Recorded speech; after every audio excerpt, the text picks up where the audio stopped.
देवर और भाभी दोनों के साथ हुआ बड़ा हादसा, वजह जानकर पुलिस और लोगों के होश उड़ गए। नमस्कार, आदाब, आप सभी का स्वागत है द विशाल स्टोरी में। दरअसल इस कहानी की शुरुआत उत्तर प्रदेश के सलेमपुर से यहाँ से होती है। उत्तर प्रदेश औद्योगिक शहर है। कानपुर से लगभग 10 किलोमीटर दूर एक सलेमपुर नाम का एक शांत गांव बसा है। इसी गांव में सुशील कुमार अपने परिवार के साथ रहता था। सुशील के पास बहुत एक कारखाने में कठिन से परिश्रम करता था। वो एक कुशल मजदूर था और उसकी कमाई घर चलाने के लिए पर्याप्त थी। लेकिन सुशील व्यक्तित्व में एक बहुत बड़ा दोस्त था। उसे नशीले पदार्थ विशेषकर शराब की गंभीर लत थी। हर महीने जब उसे वेतन मिलता वो अपनी मेहनत की कमाई का बड़ा हिस्सा अपने दोस्तों के साथ शराब में दे देता था। इस लत के कारण उसके घर में अभाव और दरिद्रता का साया रहने लगा। सुशील की पत्नी अक्षरा देवी एक धैर्यवान और सुंदर महिला थी। वह न केवल घर का सारा काम काज संभालती थी बल्कि 3-4 पालतू पशुओं को भी देखभाल करती थी। सुशील के परिवार में उसका छोटा भाई गौरव भी साथ रहता था। गौरव का एक स्थानीय कारखाने में सुरक्षा गार्ड यानी कि सिक्योरिटी गार्ड की नौकरी करता था। गौरव का स्वभाव सुशील से बिल्कुल विपरीत था। वह जिम्मेदार था और प्रति माह मिलने वाले 16,000 रुपए में से एक हिस्सा अपनी भाभी अक्षरा को दे देता था ताकि घर का खर्च सुचारू रूप से चल सके। अक्षरा अपने देवर गौरव का बहुत सम्मान करती थी क्योंकि सुशील की लापरवाही के बावजूद गौरव ने कभी घर में अन्न की कमी नहीं होने दी। हालांकि शाम होते ही घर का माहौल तनावपूर्ण हो जाता था। सुशील शराब के नशे में घर आता और छोटी मोटी बातों पर अक्षरा से विवाद करता। गौरव यह सब देखता था लेकिन बड़े भाई के प्रति सम्मान और अपनी अविवाहित स्थिति के कारण वो अक्सर चुप रह जाता था। 4 दिसंबर 2025 का दिन सलेमपुर के लिए एक काले अध्याय की शुरुआत जैसा था। सुबह 8 बज रहे थे। सुशील और गौरव अपने अपने कमरे में जा चुके थे। अक्षरा दीदी पशुओं के चारों के लिए दराती लेकर खेतों की ओर से निकल पड़ी थी। अक्षरा के पास स्वयं की भूमि नहीं थी, इसलिए वो अक्सर गांव के जमींदारों के खेतों में घास काटती चली जाती थी। उस दिन वही जमींदार कदम सिंह खेत में भी कदम सिंह का एक प्रभावशाली लेकिन चरित्रहीन व्यक्ति माना जाता था। जब उसने अक्षरा को अपने खेत में देखा तो उसके मन में अनैतिक विचार आने लगे। कदम सिंह ने अक्षरा के पास जाकर उसे टोकते हुए कहा, तुमने मुझसे बिना पूछे मेरे खेत में प्रवेश कैसे किया? अक्षरा जो घर की तंगी से परेशान थी उसने उत्तर दिया, यदि मैं पूछती तो क्या आप मना कर देते? कदम सिंह ने अवसर का लाभ उठाते हुए अक्षरा के सामने एक अनैतिक प्रस्ताव रखा। उसने कहा कि वह उसे न केवल मुफ्त चारा ले जाने देगा बल्कि आर्थिक सहयोग भी करेगा, बशर्ते वो उसके साथ समय बिताए। गरीबी और अभाव के दबाव में अक्षरा ने अपनी मर्यादा को ताक पर रख दिया और उसे गलत समझने के लिए तैयार हो गई।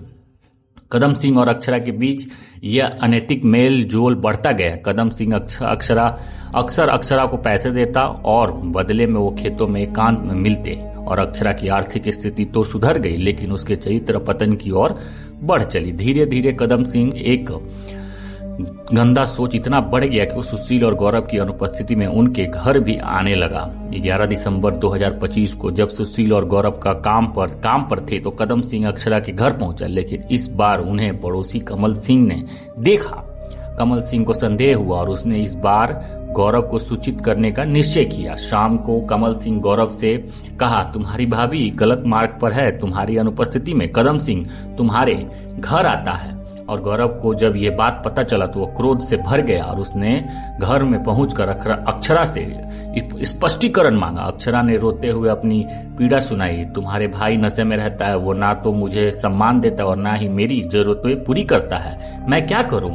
गौरव ने भावनाओं में बहकर कहा, भाभी आज के बाद कदम सिंह यहाँ नहीं आएगा। आपकी हर जरूरत मैं पूरी करूंगा। लेकिन यहाँ एक और अनर्थ हुआ। गौरव जो अब तक अक्षरा की रक्षा कर रहा था अब वह स्वयं उसके प्रति आकर्षित होने लगा। 15 दिसंबर को जब सुशील घर पर नशे की हालत में सो रहा था तो गौरव ने अक्षरा को विश्वास में लेकर उसके साथ भी गलत संबंध बना लिए। इस प्रकार घर के भीतर में मर्यादाओं की सारी सीमाएं टूट गई। अक्षरा की ललसा अब और बढ़ चुकी थी। वह एक साथ कई पुरुषों के संपर्क में थी।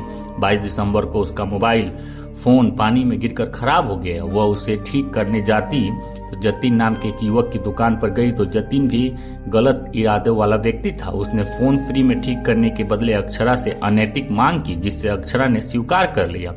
जतिन जब फोन देने अक्षरा के घर पहुंचा तो दोनों को गौरव ने आपातजनक स्थिति में देख लिया। गौरव ने जतिन की पिटाई की लेकिन जतिन वहां से भाग निकला। गौरव का क्रोध अब नियंत्रण से बाहर था। उसने लगा कि अक्षरा भी धोखा दे रही है। उसने गुस्से में अक्षरा के हाथ पैर बांध दिए और उसके साथ दुर्व्यवहार करने लगा। उसी समय सुशील घर लौटा और दरवाजा अंदर से बंद था। जब उसने धक्का देकर दरवाजा खोला तो सामने का दृश्य देखकर उसके होश उड़ गए। उसने देखा कि उसका अपना भाई उसी की पत्नी के साथ हिंसक और अमर्यादित स्थिति में था। शराब के नशे और अपमान की ज्वाला में जलते हुए सुशील ने पास में पड़ी कुल्हाड़ी उठाई ली। उसने अपने पहले गौरव पर प्रहार किया और गौरव चिल्लाया कि अक्षरा के संबंध कई अन्य लोगों से भी हैं, लेकिन सुशील तब तक अंधा हो चुका था। उसने गौरव की हत्या कर दी और फिर अक्षरा की ओर बढ़ा। अक्षरा की चीख सुनकर पड़ोसी एकत्रित हो गए, लेकिन तब तक बहुत देर हो चुकी थी। सुशील ने अपनी ही पत्नी की मौत को घात उतार दिया। पुलिस ने मौके पर पहुंचकर दोनों शवों को कब्जे में लिया और सुशील कुमार को गिरफ्तार कर लिया। पूछताछ में सुशील ने अपना अपराध स्वीकार किया और बताया कि कैसे विश्वासघात और अनिच्छा से उसे कातिल बना दिया। यह घटना हमें सिखाती है कि नशे की लत और मर्यादा का उल्लंघन न केवल एक परिवार को नष्ट करता है बल्कि पूरे समाज के लिए एक कलंक बन जाता है। सुशील आज सलाखों के पीछे है, लेकिन पीछे छोड़ गया कई सवाल। क्या आवेश में आकर कानून को हाथ में लेना सही था, और क्या रिश्तों की पवित्रता को मूल्य शेष रह गया? कानूनन चेतावनी, ये कहानी समाज में जागरूकता फैलाने के उद्देश्य से लिखी गई है। किसी भी परिस्थिति में हिंसा या अनिच्छा का संबंध नहीं है इस कहानी से। अगले कहानी में फिर मिलते हैं। धन्यवाद।